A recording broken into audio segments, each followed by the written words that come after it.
Bible में लिखा, धन्य है वह व्यक्ति जो रात दिन परमेश्वर की व्यवस्था के ऊपर मनन करता है, उसको याद करता है। हालेलुया। इसीलिए अगर आज आप अपना कॉपी पेन अपने साथ लेकर आए हो तो उसका फायदा उठाओ, उस पर लिखो और अपनी जो आपको पॉइंट बताए जाते हैं उन्हें अपनी प्रेयर में जोड़ो, ताकि आपकी प्रार्थना भी बढ़े और आपको याद भी रहे। हालेलुया। पिछले संडे हमने 3 बपतिस्मों के बारे में सीखा था। मन फिराव का बपतिस्मा, पवित्र आत्मा का बपतिस्मा और पानी का बपतिस्मा। हालेलुया। कितना को याद है? अब याद आया होगा सभी को। हालेलुया। अब याद आया होगा। बाइबल कहती है कि पानी का बपतिस्मा भी जरूरी है, पवित्र आत्मा का बपतिस्मा जो है वो सबसे ज्यादा जरूरी है, और जो मन फिराव का बपतिस्मा है वो उससे भी ज्यादा जरूरी है। हालेलुया। क्यों? क्योंकि पानी का जो बपतिस्मा है वो आपके विश्वास को दर्शाता है, जो पवित्र आत्मा का बपतिस्मा है वो आपकी आत्मिक उन्नति को बढ़ाता है, आपके बंद मार्गों को खोलता है, आपके रास्तों को खोलता है, और जो मन फिराव का बपतिस्मा है वो आपको सीधा स्वर्ग में ले जाता है। हालेलुया। हालेलुया।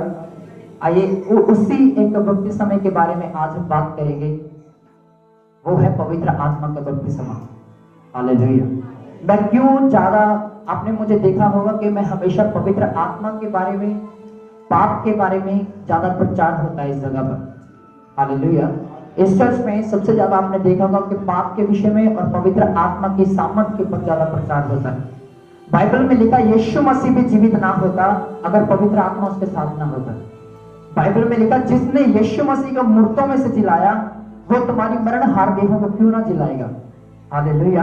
पवित्र आत्मा अगर किसी की जिंदगी में नहीं, अगर उसकी जिंदगी में पवित्र आत्मा है ही नहीं, तो वो बंदा कभी भी आत्मिक उन्नति में नहीं बढ़ सकता, वो कभी भी आत्मिक जीवन में आगे नहीं जा सकता, वो अपने बिजनेस में सक्सेसफुल नहीं हो सकता, वो अपने आत्मिक जीवन में ग्रो नहीं कर सकता।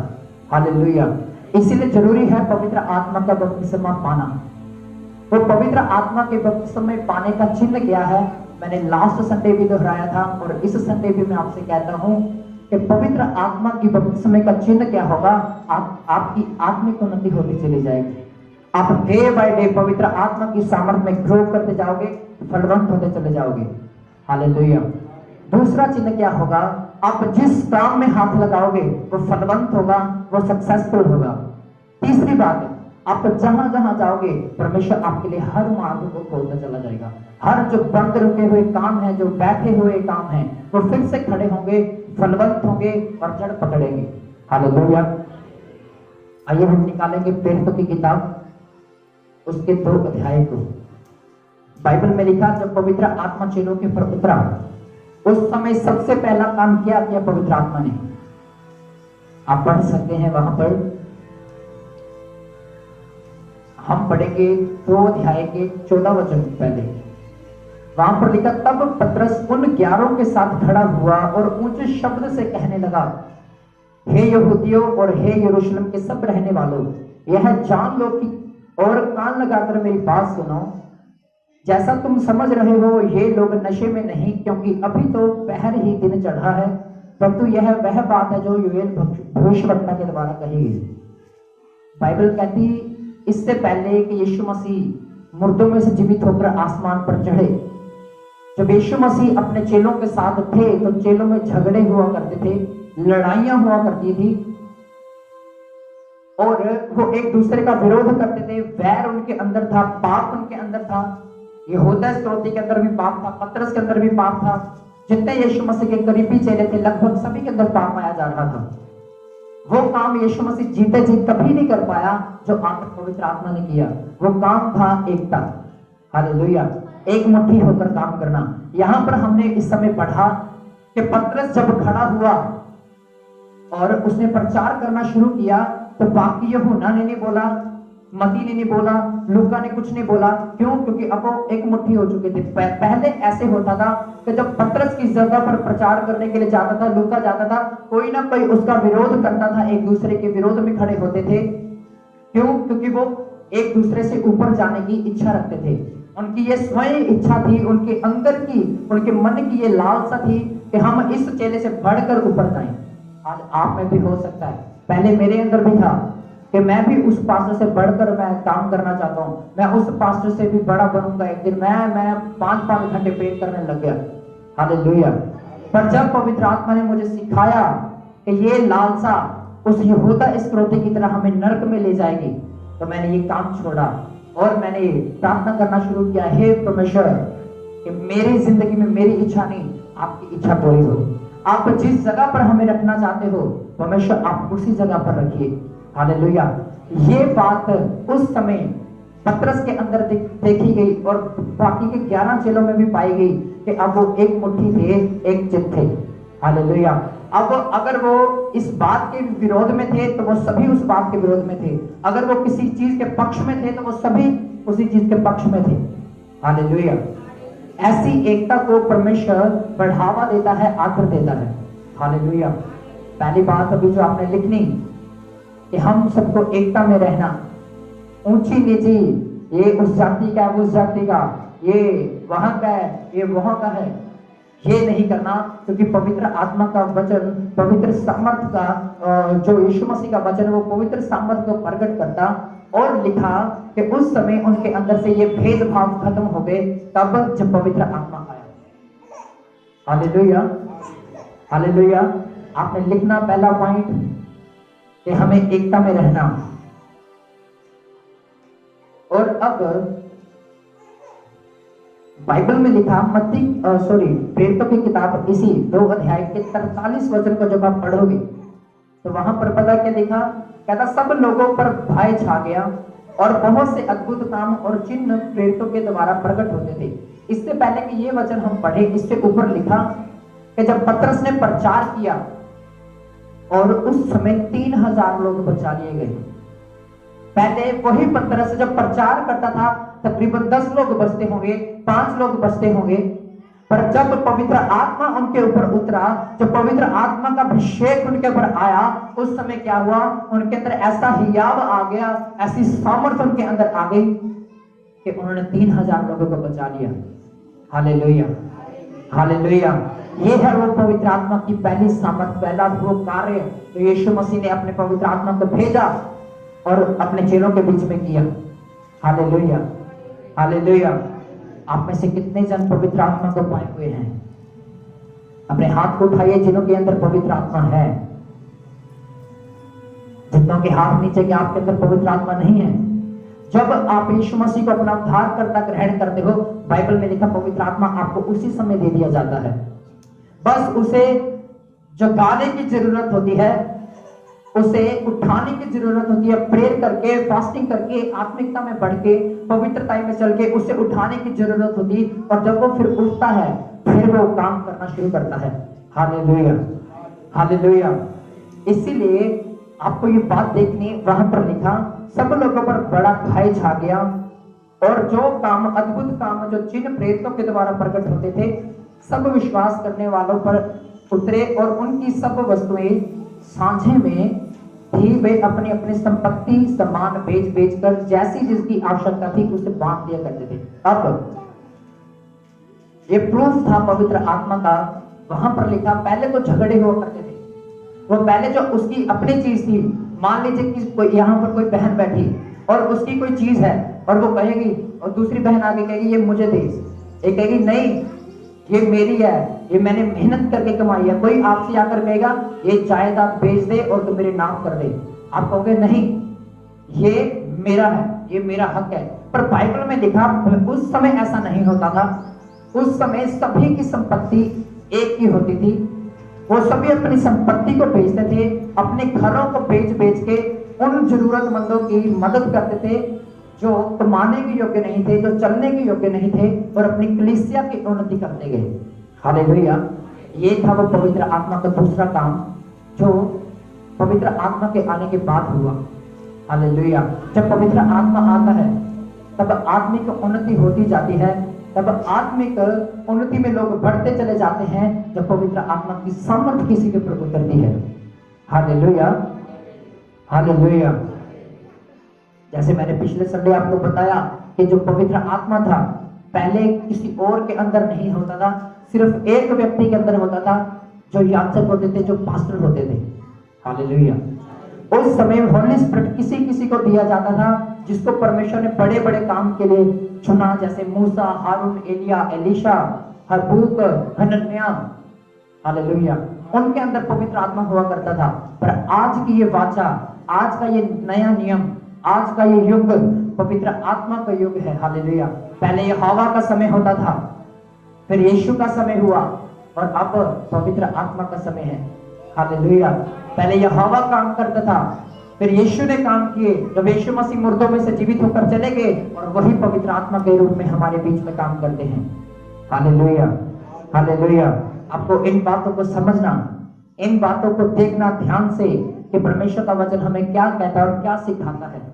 बाइबल में लिखा, यहूदा के लोग, इस्राएल के लोग जड़ पकड़ते चले जाएंगे और फलवंत होते चले जाएंगे और पवित्रता में बढ़ते चले जाएंगे, हालेलुया, हालेलुया। कितने लोग समझ पा रहे हैं इस वचन को? जब पवित्र आत्मा आता है तब क्या होता है? एक बड़ा बदलाव हमारी जिंदगी में आता है, हालेलुया। एक बड़ा बदलाव हम अपनी जिंदगी में देखते हैं। बाइबल में लिखा, जब पवित्र आत्मा चेलों के ऊपर आया, उस समय उन्होंने अपने ऊपर जीभें, आग की जीभें फटती हुई दिखाई दी उनको।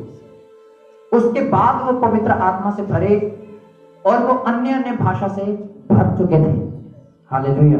वो अन्य अन्य भाषा बोलने लगे। वो उस अन्य भाषा के बारे में बात नहीं करता जिसे हम स्वर्गीय भाषा के बारे में बात करते हैं। वो अन्य भाषा नहीं थी जो हम आज स्वर्गीय भाषा में बातें करते हैं। ये वो अन्य भाषा थी, अन्य अन्य भाषाएं, ये वो अन्य अन्य भाषाएं थी। वहां पर लिखा कि वहां पर बहुत से लोग, जाति जाति के लोग खड़े हुए थे। और जब लोग पवित्र आत्मा से भरे, 120 लोग वो जो चेले थे, जब वो पवित्र आत्मा से भर गए और वो अन्य अन्य भाषा बोलने लगे, वहां पर अगर 120 बंदे खड़े थे, अगर 20 जातियां वहां पर खड़ी थी, तो 120 चेले थे। वहां पर हर एक चेला, कोई हिंदी बोल रहा था, कोई इंग्लिश बोल रहा था, कोई तेलुगु बोल रहा था, कोई बांग्लादेश की भाषा बोल रहा था, कोई पंजाबी बोल रहा था, हालेलुया। ये उस समय अन्य अन्य भाषा थी। और इसका चिन्ह था, वो जो जीभें उन्हें अपने ऊपर फटती हुई दिखाई दी, वो पवित्र आत्मा की सामर्थ का चिन्ह था, हालेलुया। आपको अपने प्रेयर में एक और पॉइंट जोड़ना है कि पवित्र आत्मा, आप हमें और भरते चले जाइए अपनी सामर्थ से, अपने अभिषेक से, हालेलुया, हालेलुया। आपको हमेशा मन फिराव में रहना, आपको हमेशा पवित्रता में रहना, आपको हमेशा उस रिपेंटेंस वाले जीवन में रहना, यानी कि पश्चाताप वाले जीवन में रहना। कि जब हम कोई गलती करते हैं उसी समय पश्चाताप कीजिए, उसी समय फिर से खड़े हो जाइए। बाइबल में लिखा, जब पतरस गिरा, जब यीशु मसीह का उसने इनकार कर दिया, जब यीशु मसीह का उसने इनकार किया, और बाइबल कहती है वो उस मंदिर में से निकलकर फूट फूट कर रोने लग गया, हालेलुया। वहां पर लिखा कि वो फूट फूट कर रोने लग गया और उसको पछतावा हुआ कि मैंने अपने गुरु को पकड़ा दिया है और अब उसे कोई मार डालेंगे।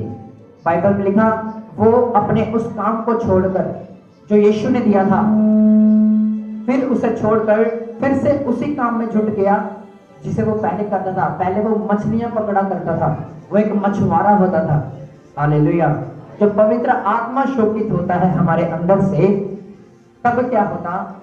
उस समय हम भी वैसी ही चाल चलने लग जाते हैं, हम भी वैसे ही उसी तरह से चलने लग जाते हैं, और हमारा मन, हमारा विवेक हमें दोषी ठहराने लग जाता है कि तू पापी है, तू गुनहगार है, हालेलुया।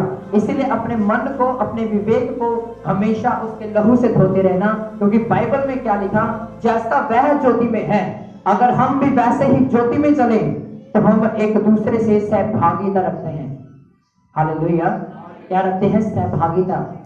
बाइबल में लिखा, जैसे वह ज्योति में है, यानी कि जैसे वो पवित्रता में है, जैसा वह पवित्र है, अगर हम भी पवित्रता में चले तो हम एक दूसरे से सहभागिता रखते हैं, और उसके पुत्र यीशु का लहू हमारे अपराधों को धोकर शुद्ध करता है। तब जब हम पश्चाताप करते हैं, हालेलुया, जब हम अपने मन से फिर कर उन पापों को फिर से नहीं दोहराते, उसका लहू हमें धोकर शुद्ध कर देता है, उसका पवित्र खून हमें धोकर पाक कर देता है, हालेलुया, हालेलुया। आइए मैं चाहता हूं एक वचन हम और पढ़ेंगे एक बार फिर से।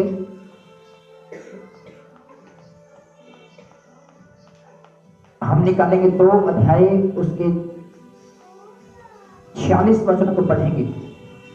वहां पर लिखा, वे प्रतिदिन एक मन होकर मंदिर में इकट्ठा होते थे, घर घर रोटी तोड़ते और आनंदित मन से और अपने पूरे हृदय की सिधाई से भोजन किया करते, परमेश्वर की स्तुति करते थे। सब लोग उनसे प्रसन्न थे, जो उद्धार पाते थे उनको प्रभु प्रतिदिन उनमें मिला दिया करता था।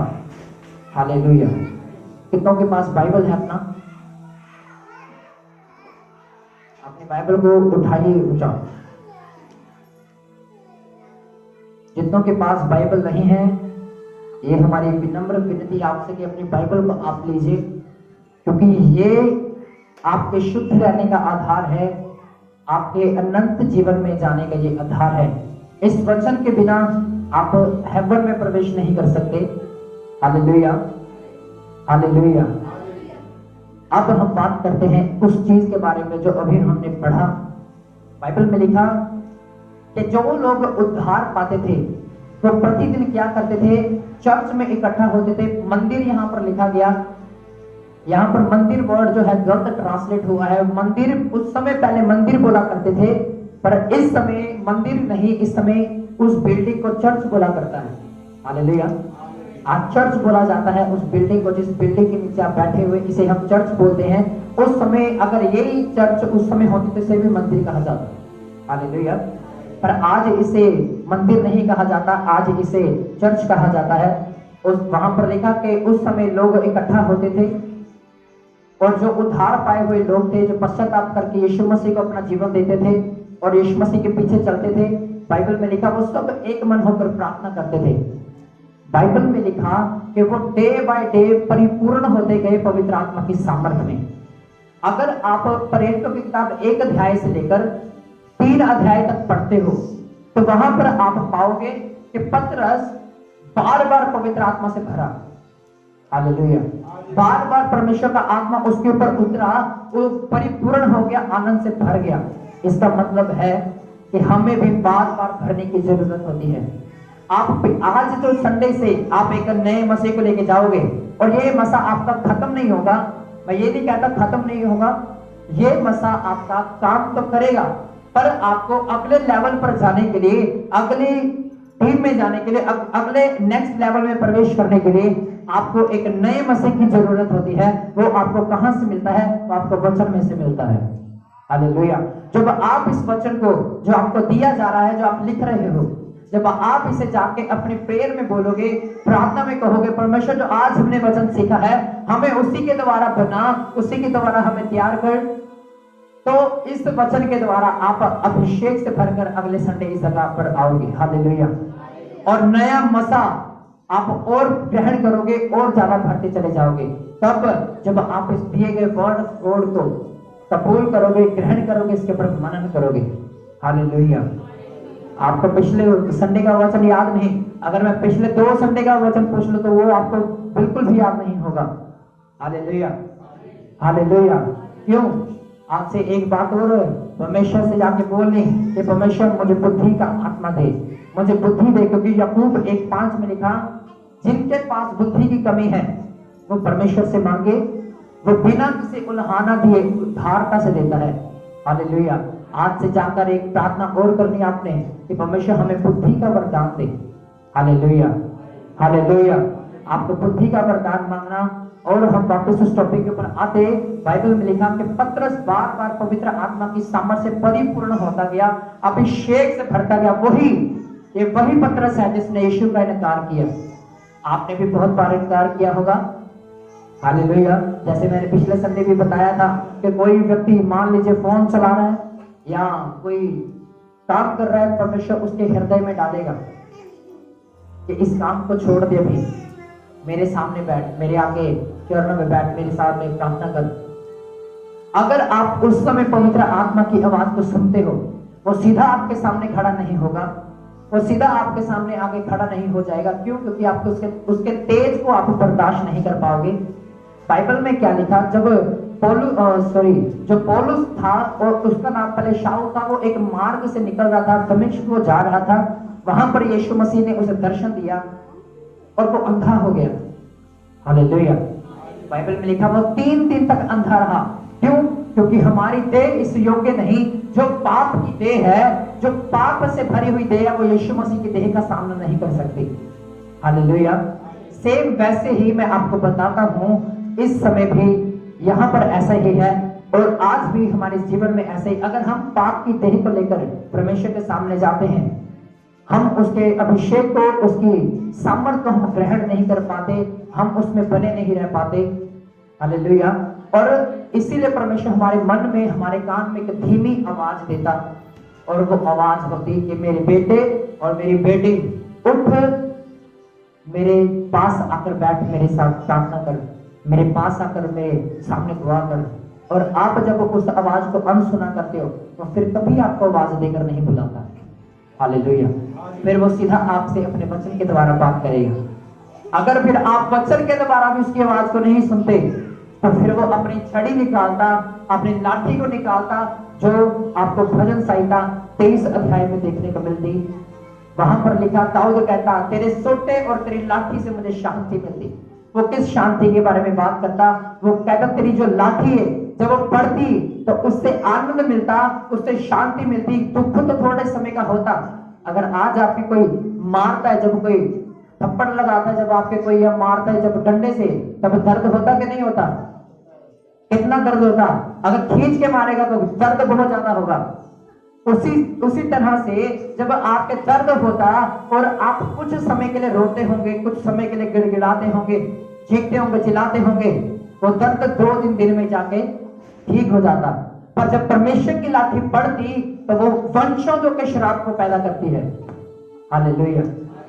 बाइबल में लिखा कि अगर तुम उसकी प्रतिज्ञा को नहीं मानते, जानबूझकर एक ही बात को बार बार करते रहोगे, वचन को सुनकर भी, तो संडे को पवित्रताई का वचन सुनाया गया, पवित्रताई में फिर से नहीं चलते, बाइबल में लिखा कि वो तेरे श्राप तेरी 7 पीढ़ियों तक देगा। हालेलुया। आपकी वो वंशज श्रापित रहेंगी। फिर उस श्राप से छूटने के लिए आपको पूरे हृदय से रिपेंट करना पड़ता, पश्चाताप करके फिर से खड़े होना पड़ता है। हालेलुया। हालेलुया।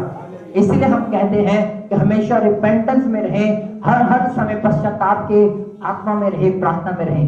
जब परमेश्वर आपको कुछ करने के लिए कहता है, उसे उसी समय फॉलो करें, उसे अनसुना ना करें, उसे इग्नोर ना करें। अगर वो इग्नोर करेगा तो हम कहीं के भी नहीं रहेंगे। ये उसका अनुग्रह है कि आप इस जगह पर बैठ पाए, ये उसका फजल है जो आप इस जगह पर हो। हालेलुया। ये उसका फजल है, ये उसका अनुग्रह। बाइबल में लिखा, पौलुस एक कांटे के द्वारा बीमार हो गया। क्यों? क्योंकि उसके अंदर घमंड आना शुरू हुआ। बाइबल में लिखा, वहां पर लिखा, यीशु मसीह ने ऑर्डर दिया शैतान को, और वहां पर पौलुस खुद बताता, कहता, शैतान के दूत के द्वारा मेरे शरीर में एक कांटा चुभाया गया और मैंने उस कांटे के दर्द से बचने के लिए परमेश्वर से 3 बार प्रार्थना करी और मैंने कहा, परमेश्वर मुझे चंगा कर इस दर्द से, इस भयानक बीमारी से। तो उस समय परमेश्वर ने उसे आवाज दी और उसे कहा, मेरा फजल ही तेरे लिए काफी है। यीशु ने ये नहीं कहा उस समय, हाँ मैं तुझे चंगा करूंगा, हाँ मैं तेरी इस दर्द को मैं ठीक कर दूंगा। परमेश्वर ने कहा, मेरा फजल तेरे लिए काफी है। हालेलुया। मैं आपको बताना चाहता हूं, एक उदाहरण मैं आपको देना चाहता हूं। अगर एक व्यक्ति आपको 100 करोड़ रुपया देता है,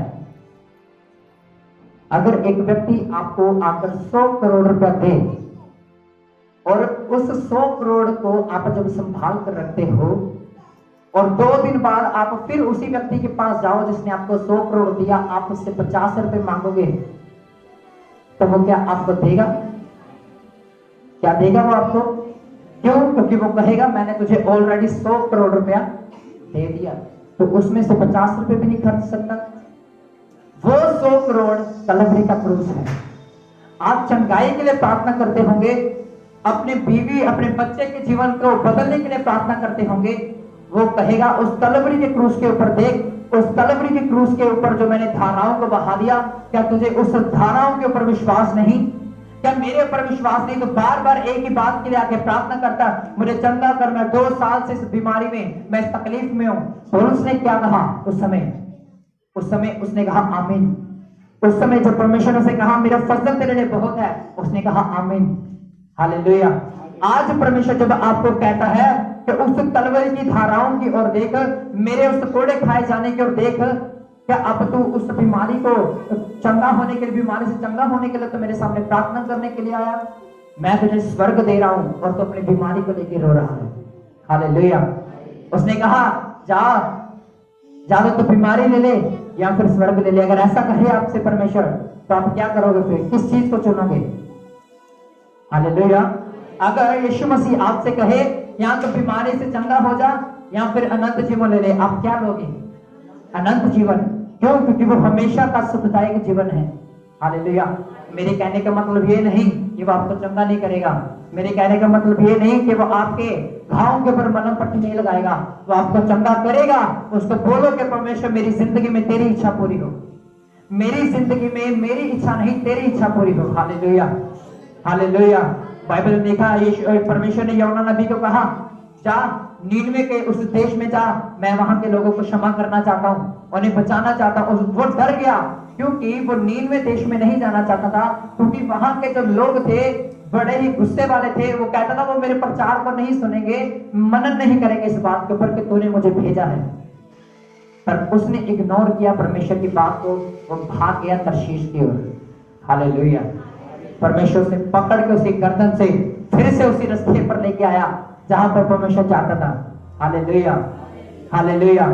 वैसे ही आज हमारी जिंदगी में भी होता, हमारे जीवन में भी होता। जब हम उन रास्तों पर जाते हैं जिन पर परमेश्वर मना करता है, परमेश्वर हमें फिर से उन रास्तों पे लेके आता है। आज के बाद क्या बीमारी के लिए प्रार्थना करेंगे? करेंगे क्या नहीं करेंगे? ऑब्वियसली करेंगे कि परमेश्वर तेरी इच्छा हमारी जिंदगी में पूरी हो, हालेलुया। ये नहीं कहना कि परमेश्वर आज ही मुझे चंगा कर, आज ही मुझे ठीक कर, मेरे घुटने का दर्द, मेरे कमर का दर्द चंगा कर। उसको कहो परमेश्वर मैं हाथ रख के प्रार्थना करते यीशु के नाम से, अगर तेरी इच्छा है मुझे ठीक करने की तो मुझे ठीक कर दे, अगर नहीं है मरने तक भी मैं तेरे साथ हूं और जीते जी भी मैं तेरे साथ हूं, हालेलुया। क्या आप ऐसा बोल सकते हैं आज से प्रार्थना में?